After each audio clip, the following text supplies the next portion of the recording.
Hi viewers, welcome to star hospital సమర్పించు doctor TV. మీ ఆరోగ్య సమస్యలకు, సందేహాలకు, అపోహలకు మా మెడికల్ ఎక్స్పర్ట్స్ నుంచి సమాధానాలు తెలుసుకునే ముందు హైలైట్స్ చూద్దాం. ఓవేరియన్ క్యాన్సర్ వంశపారపర్యంగా వస్తుందా? పిగ్మెంటేషన్ కి లేజర్ చికిత్స చేయించవచ్చా? ఫ్యాటీ లివర్ అంటే ఏంటి? డయాబెటీస్ ఉన్నవారు కిడ్నీ డ్యామేజ్ అవ్వకుండా ఎలాంటి జాగ్రత్తలు తీసుకోవాలి?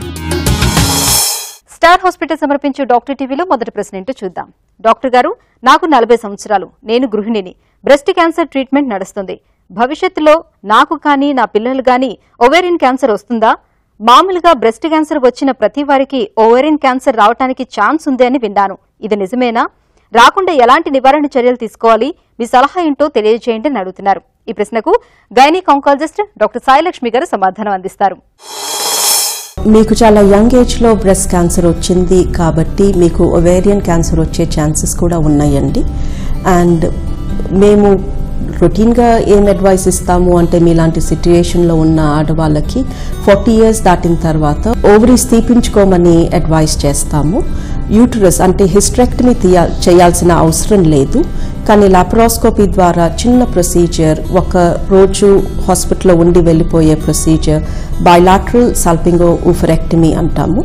వేర్ వి రిమూవ్ ఓవరీస్, దాని పక్కన ఉండే ఫెలోపియన్ ట్యూబ్స్ తీసేస్తే మీకు ఫ్యూచర్లో ఓవేరియన్ క్యాన్సర్ వచ్చే ఛాన్స్ 99% తగ్గిపోతుంది.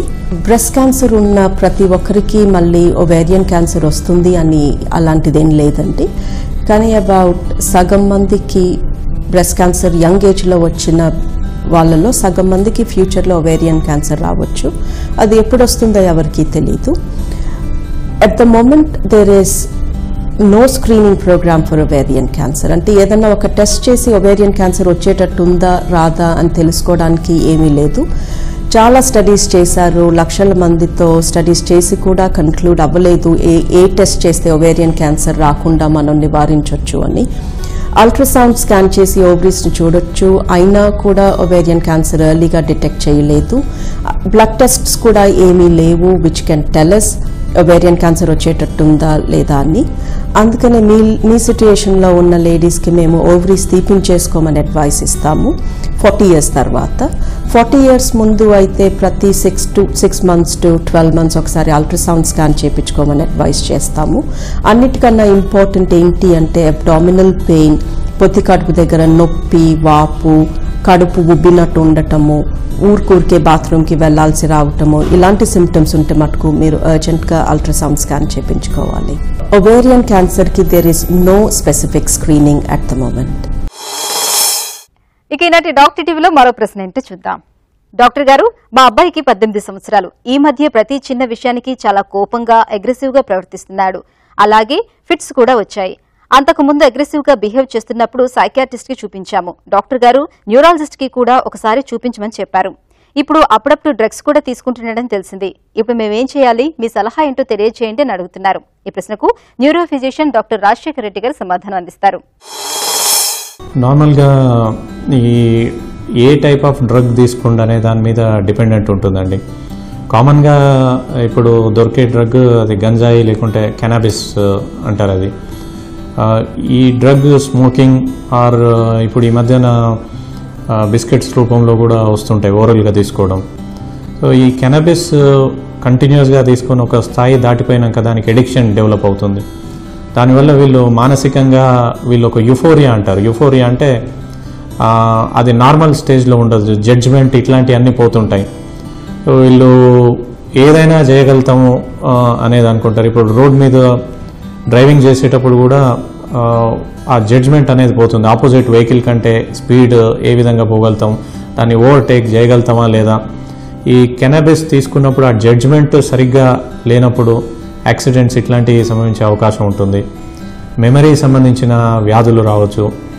వీటి వల్ల ఈ సైకాట్రిక్ ప్రాబ్లం, అగ్రెసివ్ బిహేవియర్, వేరే వాళ్ళను కొట్టడం, వాయిలెంట్ స్ట్రీక్స్ అనేవి డెవలప్ అవుతుంటాయి.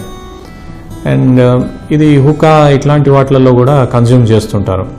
దీంట్లో ఆల్టర్నేటివ్ ఇంకొకటి కోకైన్ అనే డ్రగ్స్ కూడా ఉంటాయండి. కోకైన్ వరల్డ్ వైడ్ ఇది బిగ్గెస్ట్ ప్రాబ్లం. ఆ కోకైన్ వల్ల ఇంకా మ్యాక్సిమం కాంప్లికేషన్స్, రక్తం గుట్టం సంబంధించి వ్యాధులు రావచ్చు, హార్ట్ అటాక్ సడన్గా రావచ్చు, బ్రెయిన్ స్ట్రోక్స్ వస్తుంటాయి. ఇవి ఇర్రెస్పెక్టివ్ ఆఫ్ జెండర్, ఇప్పుడు అమ్మాయిలు కూడా యంగర్ ఏజ్ గ్రూప్స్లో ఇవి డ్రగ్స్ అనేవి తీసుకున్నప్పుడు వీళ్ళకు లాంగ్ టర్మ్ కాంప్లికేషన్స్ వస్తుంటాయి. వాళ్ళ ఫెర్టిలిటీ పీరియడ్లో ప్రెగ్నెన్సీ కాకుండా ఉండడం, ఇన్ కేస్ ప్రెగ్నెంట్ లేడీస్ ఇది కన్జ్యూమ్ చేసిన బేబీ మీద మెంటల్ రిటార్డేషన్స్, అంగవైకల్యంతో పుట్టడం ఇవన్నీ జరుగుతుంటాయి. ఇంకా దీంట్లో రకరకాల డ్రగ్స్ కూడా ఉన్నాయండి. కాఫ్ సిరప్స్ కూడా కన్జ్యూమ్ చేస్తుంటారు. వేరే డ్రగ్స్ ఎఫర్ట్ చేయలేనప్పుడు కాఫ్ సిరప్స్ తీసుకొని వాటికి ఒక కిక్ వస్తుంది, వాళ్ళకు ఒక ఎడిక్షన్. దాంట్లో ఓవరాల్గా వాళ్ళ కెరీర్ సంబంధించి ప్రాబ్లమ్స్ ప్లస్ మానసికంగా ప్రాబ్లం, అండ్ అది ఆపేశాక వీటిలో విత్డ్రాల్ సిమ్టమ్స్ అంటుంటారు. ఈవెన్ ఆల్కహాల్ అండ్ స్మోకింగ్ అది కామన్గా జరుగుతుంటుంది. ఇవన్నీ ఆపినాక విత్డ్రాల్ సిమ్టమ్స్ అంటే వీటిలో మళ్ళీ తాగాలనే క్రేవింగ్ అయ్యి ఆ డ్రగ్స్. అట్లాంటి పరిస్థితులు వచ్చినప్పుడు ఫ్యామిలీ మెంబర్స్ ఆ పర్టికులర్ బాయ్ని కన్విన్స్ చేసి రిహాబిలిటేషన్ సెంటర్లో ఉంచడం బెటర్. ఇంట్లో మేనేజ్ చేయడం ఇవన్నీ ప్రాక్టికల్లీ ఇంపాసిబుల్, ఎందుకంటే వైలెంట్ ఉంటారు. సో ఒక సైకాట్రిస్ట్ను సంప్రదించి రిహాబిలిటేషన్ సెంటర్లో ఉంచాల్సి వస్తుంది. న్యూరాలజికల్ కాంప్లికేషన్స్ వీటిలో నేను ఇప్పుడే చెప్పాను, మెమరీ సంబంధించిన అబ్నార్మాలిటీస్, ఫిట్స్, స్ట్రోక్స్ వచ్చే అవకాశం ఉంటుంది. ఇట్లాంటి పరిస్థితులలో న్యూరాలజికల్ కేర్ కూడా ఉండాలి. ప్లస్ వీటిలో ఇన్వెస్టిగేషన్స్, బ్లడ్ లెవెల్, ఈ టాక్సిన్స్ బ్లడ్ లెవెల్స్లో ఎంత ఉన్నది అనేది బ్లడ్ ఇన్వెస్టిగేషన్స్ ద్వారా మనకు తెలుస్తుంది, తను ఏ లెవెల్లో ఇది కన్జ్యూమ్ చేస్తున్నాడు అనేది. అండ్ ఈ స్మోకింగ్ తరహాలో ఈ తీసుకోవడం, హుకా పార్లర్స్, వీటన్నిటిలో లంగ్ క్యాన్సర్స్ ఇట్లాంటివి కూడా వచ్చే అవకాశం చాలా ఎక్కువ ఉంటుందండి. అందుకని ఎర్లియర్ స్టేజ్లో సైకాట్రీ అండ్ న్యూరాలజీ ఒపీనియన్ కంబైన్డ్గా తీసుకోవాల్సి వస్తుంది.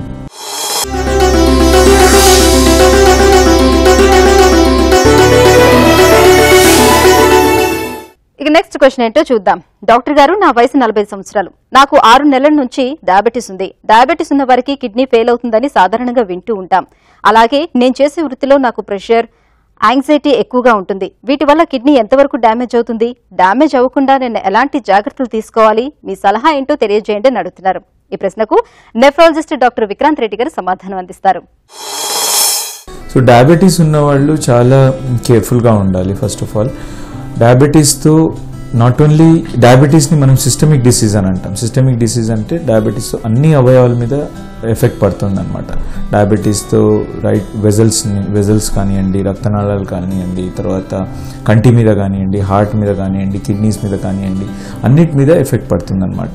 So as the duration of diabetes increases, time గడుస్తున్న కొద్దీ, ఇయర్స్ గడుస్తున్న కొద్దీ, డయాబెటీస్ 8 to 10 years అయిన కొద్దీ ఈ ప్రభావం ఎక్కువగా ఉంటుంది. యూజువల్గా ఇదేంటి అంటే ఇప్పుడు మనం అనుకుంటాం ఇప్పుడు డయాబెటీస్ ఉంది, నాకేం ప్రాబ్లం లేదు కదా అని, కానీ ఎఫెక్ట్ ఇప్పుడు చూపించేది. ఇప్పుడు మనం టెస్ట్ చేసినా కానీ అంతా బాగానే అనిపిస్తుంది, బట్ దీని ఎఫెక్ట్ 8 to 10 years తర్వాత కనిపిస్తుంది. సో డే 1 నుంచే మనకు ఒక డిసీజ్ వచ్చినప్పుడు ఆ ఫస్ట్ డే నుంచే మనం జాగ్రత్తలు తీసుకున్నట్లయితే మనకు జరగబోయే కాంప్లికేషన్స్, అంటే 8 to 10 years తర్వాత జరగబోయే కాంప్లికేషన్స్ని మనం ప్రివెంట్ చేసుకునే అవకాశం ఉంటుందన్నమాట. సో అదేవిధంగా అంటే ఇప్పుడు సింపుల్ ఎగ్జాంపుల్ చెప్తాను. ఇప్పుడు ఈరోజు స్మోకింగ్ చేస్తే ఈరోజే లంగ్స్ ఖరాబ్ అవ్వవు. ఈరోజు స్మోకింగ్ చేస్తే మనకు 10 years తర్వాత దాని ఎఫెక్ట్ కనిపిస్తుంది. సిమిలర్లీ డయాబెటీస్ కూడా అంతే అనమాట. ఈరోజు డయాబెటీస్ వస్తే ఈరోజే మన కిడ్నీస్ ఖరాబ్ అవ్వవు. వాటి ఎఫెక్ట్ అనేది 8 to 10 years తర్వాత మనకు కనిపిస్తుంది అనమాట. సో మనం డే 1 నుంచే జాగ్రత్తగా ఉండాలి. సో ఇప్పుడు చెప్పినట్లుగా అంటే మీకు స్ట్రెస్ ఉండి, స్ట్రెయిన్ ఉండి, ఇవన్నీ ఉన్నట్లయితే ఏమవుతుందంటే that will lead to again hyper tension. ఇప్పుడు డయాబెటీస్ ఉండి డయాబెటీస్ నుంచి హైపర్ టెన్షన్ వస్తుంది. హైపర్ టెన్షన్ ఈ రెండు ఉండడం వల్ల, స్ట్రెస్, స్ట్రెయిన్ వల్ల ఆహార పద్ధతులు కూడా వీళ్ళకి డిఫరెంట్గా అవుతాయి. సాల్ట్ ఎక్కువ తీసుకోవడం, బయట ఫుడ్స్ తినడం, టైంకి తినకపోవడం. ఇప్పుడు మధ్యాహ్నం 1:30, 2 ఆ ప్రాంతంలో తినాల్సింది 3, 3:30, 4 అలా తినడం. సో ఇవన్నిటితోటి ఏమవుతుందంటే ఒకదానికొకటి తోడై డిసీజ్ సివియారిటీ పెరిగిపోతుంది అనమాట. ఇలా టైంకి తినని వాళ్ళకి ఏంటంటే ఒబెసిటీ కూడా బిగ్గెస్ట్ ప్రాబ్లం అనమాట. అంటే లావు పెరగడము, ఉబకాయము, ఇవన్నీ కూడా ఎక్కువ చూస్తూ ఉంటాం అంటే టైంకి తినని వాళ్ళలో.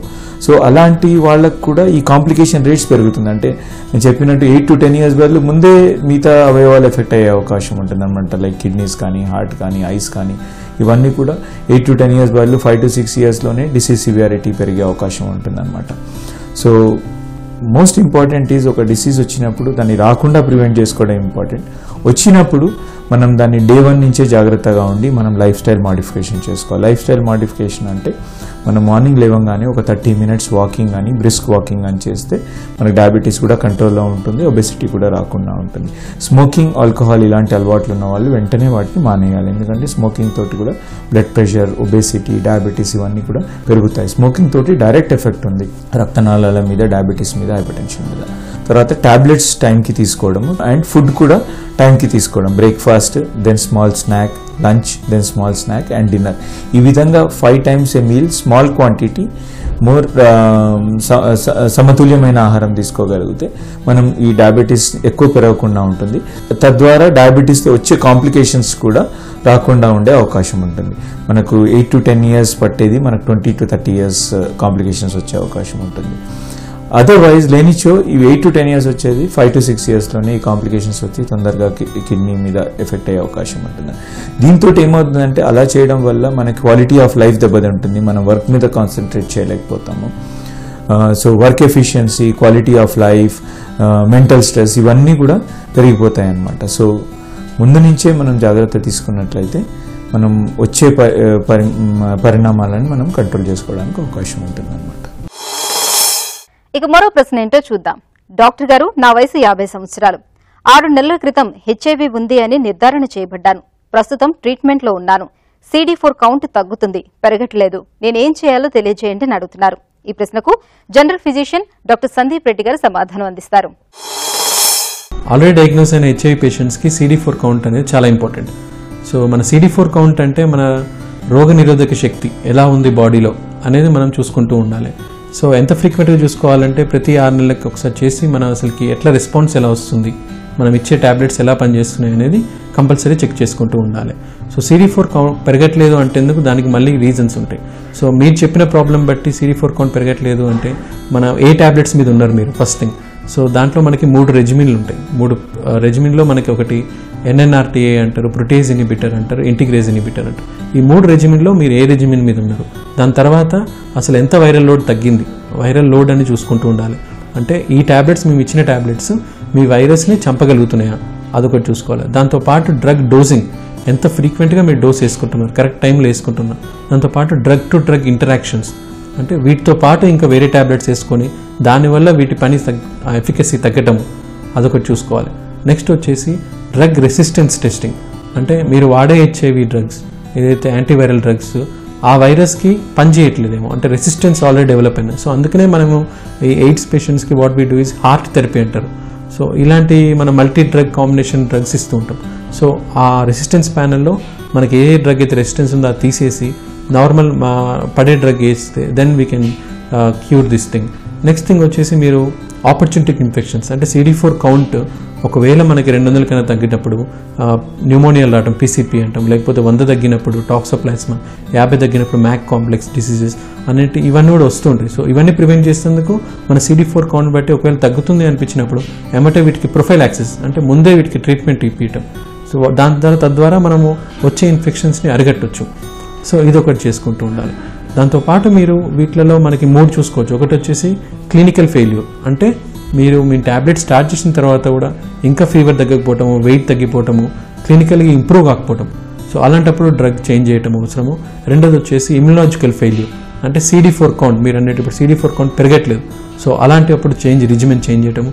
నెక్స్ట్ వచ్చేసి వైరలాజికల్ ఫెయిల్యూర్, అంటే వైరల్ లోడ్ తగ్గట్లేదు, వైరల్ లోడ్ ఇంకా పెరుగుతుంది. అలాంటప్పుడు రెజిమెన్ చేంజ్ చేయాల్సి వస్తుంది. సో ఇవన్నీ చూసుకొని దాన్ని బట్టి మనము రెజిమెన్స్ అన్ని చూసుకొని, డ్రగ్ రెసిస్టెన్స్ చూసుకొని, ప్యాటర్న్స్ చేంజ్ చేసుకుంటూ రెజిమెన్స్ చేంజ్ చేస్తే CD4 will come into normal levels.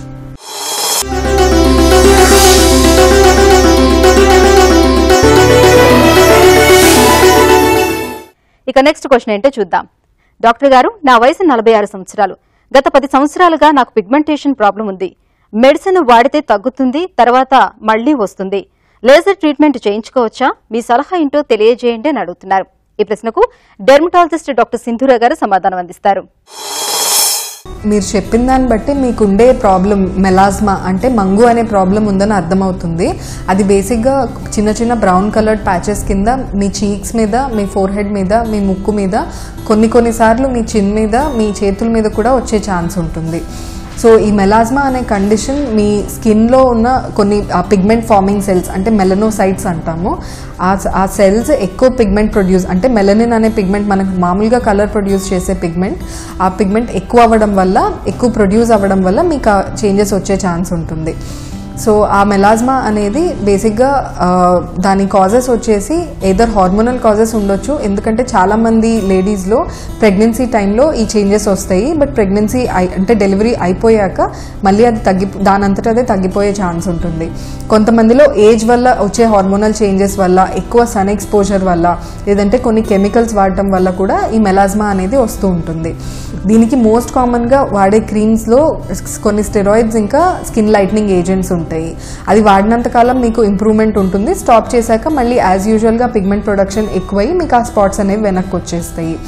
మీకు ఉన్న ఎక్స్టెంట్ ఆఫ్ పిగ్మెంటేషన్ని బట్టి, అంటే ఎంత ఎక్కువ ఉంది అనే దాన్ని బట్టి ఓన్లీ టాబ్లెట్స్ తోటి దాన్ని సరిచేయొచ్చా లేదంటే ఇంకా ప్రొసీజర్స్ చేయాలా అనేది ఆధారపడి ఉంటుంది. సో ప్రొసీజర్స్లో వచ్చేసి లేజర్ అనేది ఫస్ట్ రిసార్ట్ కాదు, లేజర్ అనేది తర్వాత అంటే second or third line treatment కింద వస్తుంది. ఫస్ట్ వచ్చేసి మీరు కెమికల్ పీల్స్ అనేవి ట్రై చేసుకోవచ్చు. కెమికల్ పీల్స్ అంటే కొన్ని యాసిడ్స్ అంటే గ్లైకాలిక్ యాసిడ్ అని, ఎజలిక్ యాసిడ్ అని కొన్ని యాసిడ్స్ ఉంటాయి. సో యాసిడ్ అంటే స్ట్రాంగ్ యాసిడ్స్ కాదు, మీ స్కిన్కి సరిపడా pH ఉన్న యాసిడ్సే. అవి అప్లై చేసి ఒక ఫ్యూ మినిట్స్ ఉంచి తీసేయడం వల్ల మీ స్కిన్లో ఉన్న ఆ పిగ్మెంట్ ఫార్మింగ్ సెల్స్ ఏవైతే ఉంటాయో దాని మీద యాక్ట్ చేసి ఆ యాసిడ్ ఆ పిగ్మెంటేషన్ అనేది తగ్గిస్తుంది. బట్ అవి మీరు రిపీటెడ్గా చేసుకోవాల్సిన అవసరం ఉంటుంది. 1 or 2 సెషన్స్తో మీకు చాలా వరకు రెస్పాన్స్ అనేది రాకపోవచ్చు. కంపల్సరీగా 3 నుంచి 4 వారాలకు ఒకసారి కనీసం ఒక 6 సెషన్స్ అయినా తీసుకుంటే మీకు మంచి రెస్పాన్స్ ఉంటుంది.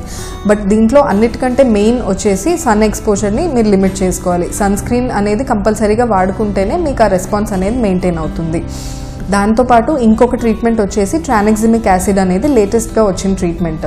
అది ఒక ట్యాబ్లెట్, అది యూజువల్లీ మీకు ఎక్కువ హెవీ బ్లీడింగ్ అవుతున్నప్పుడు ఇచ్చే ట్యాబ్లెట్.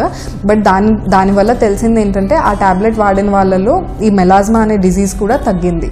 సో ఇప్పుడు లేటెస్ట్గా రికాల్సిట్రెంట్ మెలాస్మా అంటే ఏ ట్రీట్మెంట్కి రెస్పాండ్ కాని మెలాస్మాలో ఆ ట్యాబ్లెట్ కనుక స్టార్ట్ చేసుకుంటే మంచి రెస్పాన్స్ వస్తుంది. సో మీకు ఎంత ఎక్కువ మెలాస్మా ఉంది, అది ఎంత డార్క్ కలర్లో ఉంది, వాటి అన్నిటిని బట్టి మీకు ఇవ్వాల్సిన ట్రీట్మెంట్ అనేది మీ డర్మటాలజిస్ట్ డిసైడ్ చేస్తారు. ఇక వాట్సాప్ ద్వారా మీరు పంపించిన అనారోగ్య సమస్యలో మరో ప్రశ్న ఏంటో చూద్దాం. డాక్టర్ గారు, నా వయసు 42 సంవత్సరాలు. నాకు స్మోకింగ్, డ్రింకింగ్ లాంటి అలవాట్లు ఏమీ లేవు. జనరల్ హెల్త్ చెకప్ లో ఫ్యాటీ లివర్ అని అన్నారు. అసలు ఈ ఫ్యాటీ లివర్ అంటే ఏంటి? ఇదేమైనా ప్రమాదకరమా? నేను ఎలాంటి జాగ్రత్తలు తీసుకోవాలో తెలియజేయండి అని అడుగుతున్నారు. ఈ ప్రశ్నకు లివర్ స్పెషలిస్ట్ డాక్టర్ అమర్నాథ్ గారు సమాధానం అందిస్తారు. ఈ ఫ్యాటీ లివర్ నాన్ ఆల్కహాలిక్, ఏ అలవాట్లు లేకుండా లివర్లో ఫ్యాట్ చేరుతుందన్నమాట. ఈ నాన్ ఆల్కహాలిక్ ఫ్యాటీ లివర్ అనేది ఈ మధ్య చాలా ఎక్కువ అయిపోయింది. ఆల్మోస్ట్ 30% ఇన్సిడెన్స్ ఉందన్నమాట. సో ఇది చాలా ప్రమాదకరము. ఈ ఫ్యాటీ లివర్ అట్లే ప్రోగ్రెస్ పోయి లివర్ కంప్లీట్ ఫెయిల్ అయిపోయి లివర్ కొత్త ట్రాన్స్ప్లాంట్ వరకు వెళ్ళే కేసులు చాలా ఈ మధ్య ఎక్కువైనాయి. ఇది ఎందుకు వస్తుందంటే ఎస్పెషలీ బరువు ఎక్కువైన వాళ్ళు, షుగర్ పేషెంట్లు, ఎక్సర్సైజ్ ఫిజికల్ యాక్టివిటీ లేకుండా ఉండే వాళ్ళకి, సో డైటరీ హ్యాబిట్స్ డిఫరెంట్గా eating habits, food junk foods అట్లా తీసుకుని లో ఫిజికల్ యాక్టివిటీ ఉన్న వాళ్ళకి ఏమవుతుందంటే ఈ లివర్లో ఈ ఫ్యాట్ మోతాదు మామూలుగా 5 to 10% ఫ్యాట్ ఉండడం లివర్లో నార్మల్. అది కానీ కొంతమందిలో నేను చెప్పిన ఈ గ్రూప్లో వాళ్ళకి ఏమవుతుందంటే ఈ 5 to 10% కన్నా ఎక్కువ ఫ్యాట్ చేరే అవకాశం ఉంటుంది. ఎప్పుడైతే ఈ ఫ్యాట్ ఎక్కువ చేరుతుందో ఆ లివర్లో, ఆ లివర్ చేసే సాధారణ ప్రక్రియకి అంతరాయం జరుగుతుంది. అప్పుడు అంతరాయం జరిగినప్పుడు ఆ లివర్ యొక్క ఫంక్షన్ డ్యామేజ్ అవుతుంది. సో ఆ డ్యామేజ్ అనేది 3 రకాలుగా పోతుందన్నమాట. జస్ట్ ఫ్యాట్ అట్లే మోతాదు పెరుగుతూ తర్వాత ఆ లివర్ డ్యామేజ్ స్టేజ్కి వెళ్ళిపోతుంది. ఆ లివర్ డ్యామేజ్ స్టేజ్ నుంచి సిరోసిస్లోకి వెళ్ళిపోతుంది అన్నమాట. సో అందుకని దీన్ని ఫ్యాటీ లివర్ ఉన్నప్పుడే దాని ఒక నివారణ చేయగలిగితే చాలా మంచిది.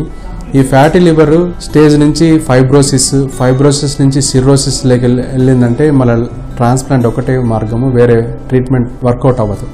సో అందుకని ఈ ఫ్యాటీ లివర్ ఉన్నప్పుడే మనం తీసుకోవాల్సిన జాగ్రత్తలు ఏమిటంటే మనము రెగ్యులర్గా ఎక్సర్సైజ్ చేయడము, ఒకవేళ డయాబెటీస్ ఉంటే దాని షుగర్ లెవెల్స్ని నార్మల్ మోతాదులో పెట్టుకొని దానికి తగ్గట్టు మందులు అవి వాడుతూ ప్రయత్నం చేయాలి. తర్వాత diet habits, especially carbohydrate diets like rice. మన స్టేబుల్ ఫుడ్ ఎక్కువ రైస్ తింటూ ఉంటాము, అది ఎక్కువ కార్బోహైడ్రేట్స్ ఉంటాయి. సో ఆ carbohydrate diet especially night times, ఈ యొక్క ఫ్యాట్ కన్వర్షన్ లివర్లో జరిగేది నైట్ 7 తర్వాత ఈ కార్బోహైడ్రేట్స్ తీసుకోవడం వల్ల ఏమవుతుందంటే అదంతా ఫ్యాట్ అలా కన్వర్ట్ అయిపోయి మన నిద్రపోయి మార్నింగ్ అసలుకి నైట్ అంతా ఫ్యాట్ కన్వర్ట్ అవుతుంది లివర్లోకి. సో ఆ లివర్లో మోతాదు పెరిగిపోయి లివర్ని డ్యామేజ్ చేసే అవకాశం ఉంటుంది. సో రెగ్యులర్గా మార్నింగ్ లేచి మనం ఫిజికల్ యాక్టివిటీ రొటీన్గా ఎక్సర్సైజ్ అవి చేస్తే ఇవన్నీ తగ్గుతాయి. ఈ డైట్ చేంజెస్ చేసుకుంటే ఇవన్నీ నివారించవచ్చు. లేకపోతే ఆ ఫ్యాట్ డ్యామేజ్ చేసి సేమ్ లైక్ ఆల్కహాల్ ఎట్లా డ్యామేజ్ చేస్తుందో ఈ ఫ్యాట్ కూడా అట్లే లివర్ని సిరోటిక్ స్టేజ్ వరకు తీసుకెళ్ళి లివర్ ట్రాన్స్ప్లాంట్ వరకు వెళ్ళే అవకాశం ఉంటుంది. సో ఫ్యాట్ లివర్ అనేది ఈవెన్ ఆల్కహాల్ కన్నా ఎక్కువ ఇన్సిడెన్స్ కనిపిస్తుంది ఈ మధ్య మన పాపులేషన్లో. సో దాన్ని నివారించడం అనేది చాలా చాలా important. 30% incidence. So better always finally I want to say is do regular exercise, maintain good eating habits and avoid carbohydrate high sugar level diets in your routine diets. చూసారు కదండి ఇవాళ స్టార్ హాస్పిటల్ సమర్పించు doctor TV. మీకు కూడా ఎటువంటి ఆరోగ్య సమస్యలున్నా మాకు వాట్సాప్ చేయండి, అలాగే ఇమెయిల్ చేయండి. మీ ఆరోగ్య సమస్యలను సందేహాలను మాకు వాట్సాప్ చేయండి. మీరు వాట్సాప్ చేయాల్సిన నంబర్ 8008547479. ఈమెయిల్ ద్వారా పంపించాలనుకుంటే doctor@etv.co.in కి మెయిల్ చేయండి. ఈ కార్యక్రమాన్ని మీరు www.youtube.com/etvlifeindia లో వీక్షించవచ్చు మరియు www.facebook.com/etvlifeindia అలాగే www.twitter.com/etvlifeindia లో ఫాలో అప్ చేయొచ్చు. ఇది వాటి స్టార్ హాస్పిటల్ సమర్పించు డాక్టర్ టీవీ. నెక్స్ట్ ఎపిసోడ్ లో మళ్ళీ కలుద్దాం. This is Sujitha signing off.